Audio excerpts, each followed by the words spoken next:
Level സാധനം, ഒരു രക്ഷയില്ല. കിട്ടിലും പടം, സ്ക്രിപ്റ്റ് ആയാലും ക്യാമറ ആയാലും ഡയറക്ഷൻ ആയാലും ബാക്ക്ഗ്രൗണ്ട് സ്കോറും എല്ലാം എവറിത്തിങ് ഈസ് പെർഫെക്റ്റ് സാധനം. ചാക്കോസ് എന്ന് വെച്ചാൽ നിറഞ്ഞാടുകയാണ്. നായകനെ വെറുപ്പിച്ച വില്ലന്മാർ, നായകനെ 5 പേര്, ആ വില്ലന്മാരെ ക്യാരക്ടർ, സലൂട്ട്, നായകൻ എല്ലാം എവറിത്തിങ് ഈസ് ഫുൾ കിടിലം പടം. കിണ്ണം കച്ചവടം. ധൈര്യം കയറി കാണാം. കിടിലം പടം. പെർഫോമൻസാണ് എടുത്തു പറയേണ്ടത്. ഇതുവരെ നമ്മൾ കാണാത്തൊരു ചാക്കോച്ചുണ്ടല്ലോ, അതാണ് വേറെ ഒന്നും പറയാല്ല. അത്രക്കും നല്ല കിട്ടില്ല. നമുക്ക് ഒരുപാട് ഇഷ്ടപ്പെട്ടു എന്ന് പറഞ്ഞാൽ അത്ര ഇഷ്ടപ്പെട്ട മാത്രമേ നമ്മൾ പറയൂ. അല്ലേ പറയുന്നത് കിട്ടില്ലെന്ന് പറഞ്ഞാൽ വേറെ ലെവലാ, ഒന്നും പറയാനല്ല. അടിപൊളി. നമുക്ക് ഇതുവരെ കാണാത്തൊരു ചാക്കോച്ചുണ്ടല്ലോ, അതാണ് നമ്മൾ ഈ പടത്തിൽ കാണുന്നത്. എല്ലാം കൊണ്ടെന്ന് പറഞ്ഞാൽ വേറെ ലെവൽ. ഫൈറ്റ് ആണെങ്കിലും പുള്ളിയുടെ ആക്ഷൻ ആണെങ്കിലും ടോട്ടലി വേറെ ലെവൽ ചാക്കോച്ച്. കാരണം ഇതുവരെ നമ്മൾ കണ്ടില്ല അങ്ങനെ ഒരു ടോട്ടലി മാറി. ഇത്രയും ആ ചോക്ലേറ്റ് മൂടൊക്കെ മാറി വേറെ ലെവലായി മാസാണ് ഈ ഫൈറ്റൊക്കെ. എല്ലാം കൊണ്ടും വേറെ ലെവലൊരു ചാക്കോച്ചനെ കാണണമെങ്കിൽ ഈ പടം കണ്ടാൽ മതി. ഇതുവരെ എവിടെയായിരുന്നു ഞാൻ ചോദിക്കുന്നത്, ഈ അഭിനയമൊക്കെ എവിടെ കൊണ്ട് വെച്ച് ഈ പുള്ളി വേറെ ലെവൽ ഒട്ടും ടോട്ടൽ മാസ്. അതുപോലെ ഇതിലെ സ്റ്റോറി എടുത്തു പറയേണ്ട സ്റ്റോറിയാണ്. കാരണം ഇപ്പോഴത്തെ കാലഘട്ടത്തിലെ പെൺകുട്ടികൾ തീർച്ചയായിട്ടും കാണുന്നിരിക്കുന്ന ഒരു സ്റ്റോറിയാണ്. ഫാമിലിയുമായിട്ട് കാണണം ഈ പടം. കാരണം അച്ഛനമ്മമാരും പെൺകുട്ടികൾ തീർച്ചയായിട്ടും കാണും. അത്രക്കും മസ്റ്റായിട്ടുള്ള സ്റ്റോറിയാണ്. വളരെ വളരെ ഇപ്പോഴത്തെ പെൺകുട്ടികളുടെ അച്ഛനമ്മമാർ തീർച്ചയായിട്ടും കാണും. എല്ലാം കൊണ്ടും സൂപ്പർ പടം. ഈ പടം എന്ന് പറഞ്ഞാൽ ഒരു ത്രില്ലർ മൂവിയാണ്. പക്ക പോലീസ് ഓഫീസ് റിലേറ്റഡ് മൂവിയാണ്.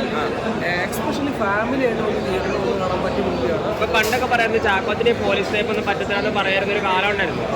അതൊക്കെ 5-ാം മാതിരി വേറെ പടമായിട്ടൊന്നും കമ്പയർ ചെയ്യില്ല. One of the best movie എന്ന് പറയാൻ പറ്റുന്ന ഒരു ത്രില്ലർ റിലേറ്റഡ് മൂവിയാണ്. ഫാമിലി ആയിട്ട് തിയേറ്ററിൽ ഒന്ന് കാണാൻ പറ്റിയ മൂവിയാണ്. എന്താ പറയുക, ഷോക്കിംഗ് മൂവിയാണ്. ഒരു സൈക്കോളജിക്കൽ ത്രില്ലർ എന്നൊക്കെ പറയാൻ പറ്റുന്ന കാറ്റഗറിയിൽ ഒരു പോലീസ് ഓഫീസറുടെ ലൈഫാണ് പറയുന്നത്. So must watch theatre. ഒന്നും പറയാം. ഗംഭീരമായ പടമാണ്. കുഞ്ചാക്കോൻ്റെ പോലീസ് സ്റ്റേഷൻ നമ്മൾ ഞെട്ടിക്കുന്ന രീതിയിലുള്ള പോലീസ് സ്റ്റേഷനാണ്. പിന്നെ ജിത്തു അഷ്റഫ് ഒരു ഫസ്റ്റ് ടൈം ഡയറക്ടറാണെന്ന് ഫീൽ ചെയ്യാത്ത രീതിയിലുള്ള ഡയറക്ഷനാണ്. പിന്നെ ഷായി കബീറിൻ്റെ എഴുത്താണ് ഈ സിനിമയുടെ ഏറ്റവും വലിയ പ്രത്യേകത.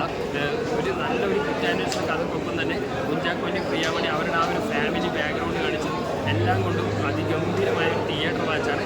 ജെക്സ്ബിയുടെ വിജയുടെ BGM എടുത്തു പറയേണ്ടതാണ്. കാരണം ആ ഒരു ത്രില്ലർ പാർട്ട് ആ തുടക്കം വരെ ഒടുക്കം വരെ ആ ഒരു ത്രില്ലിംഗ് എലമെൻറ്റ് കീപ്പ് ചെയ്യുന്നതിന് BGM വിജയിച്ചിട്ടുണ്ട്. അപ്പോൾ ഇരട്ട, നായാട്ട് തുടങ്ങിയ പോലീസ് സ്റ്റോറികൾ മുമ്പ് മാറ്റം പ്രക്കാട്ട് ചെയ്തിട്ടുണ്ട്. പക്ഷേ ഇത് കുറച്ചുകൂടെ കൊമേഴ്ഷ്യലായി കുറച്ചുകൂടെ എൻ്റർടൈനിങ് ആയിട്ട് ഫീൽ ചെയ്തു. കുഞ്ചാക്കോ ബോബൻ ഓൺ ഹെവി ഡ്യൂട്ടിയാണ് ഈ സിനിമയിൽ. അടിപൊളി പെർഫോമൻസാണ്, അടിപൊളി മൂവിയാണ്. പെർഫോമൻസ് കിട്ടില്ലെന്ന് വെച്ചാൽ കിട്ടില്ല, ഒരു രക്ഷയില്ല. ഭയങ്കരമുണ്ട്. ആ ചോക്ലേറ്റ് ബോയ് എന്നുള്ള അതൊന്നും പറയാനേ പറ്റില്ല. ഇനി ഭയങ്കര ചേഞ്ച് സൂപ്പറായി ചെയ്തിട്ടുണ്ട്. പിന്നെ ആ മൂവിയുടെ തുടക്കം തൊട്ട് ലാസ്റ്റ് വരെ നമ്മൾ ശ്വാസം അടക്കി പിടിച്ചൊന്ന് വാച്ച് ചെയ്യേണ്ടി വരും. അതുപോലൊരു കണ്ടന്റ് സൂപ്പറാണ്, അടിപൊളിയായിട്ട്. ഫാമിലിയായിട്ട് കാണാൻ പറ്റും. യെസ്, ഫാമിലിയായിട്ട് തന്നെ കണ്ടി. പടം കണ്ടാണ് മൊബൈൽ വോയിസിലൊക്കെ നമുക്കൊരു ചോക്ലേറ്റ് വീണ്ടും തോന്നിയായിരുന്നു പുള്ളിയുടെ. പക്ഷേ ഇതൊന്നുമല്ല. അത്രയുള്ള ഒരു റഫ് പോലീസുകാരൻ എന്ന് വെച്ചാൽ പുള്ളിയുടെ ലെവലേ മാറിയിട്ടുണ്ട്. പിന്നെ ഇതിനകത്ത് മേക്കിങ്ങിൻ്റെ BGM, ജേക്സിൻ്റെ BGM മാറിക്കിട്ടുണ്ട്. അന്നത്തിൽ ഓരോ സീനിനും പുള്ളി ഇടുപ്പനായിട്ടാണ് അതിൻ്റെ ഓരോ ചെയ്തിരിക്കുന്നത്. ഒരു ഇൻ്റർവെൽ വരെ പടം ഇടുപിടുപ്പിനാണ്. ഇൻ്റർവെൽ ഒരു ശക്കലം തോന്നിയാലും പക്ഷേ അത് ഫിനിഷിങ്ങിൽ അത് അടിപൊളിയായിട്ട് തീർത്തിട്ടുണ്ട് കേട്ടോ. എളുപ്പം പടം. അതുപോലെ ഒരു കുഞ്ചാക്കോവും പടം എല്ലാവരും മസ്റ്റായിട്ട് വന്ന് ഫാമിലിയായിട്ട് വന്ന് കാണേണ്ട പടമാണ്. അതുകൊണ്ട് ഒരിക്കലും മിസ് ചെയ്യരുത്. ഒരു ഫാമിലി പടം തൂക്കി കുഞ്ചാക്കോനെ ഈ വർഷം തൂക്കി ഉറപ്പാണ്. ഓട്ടോ അടിപൊളി.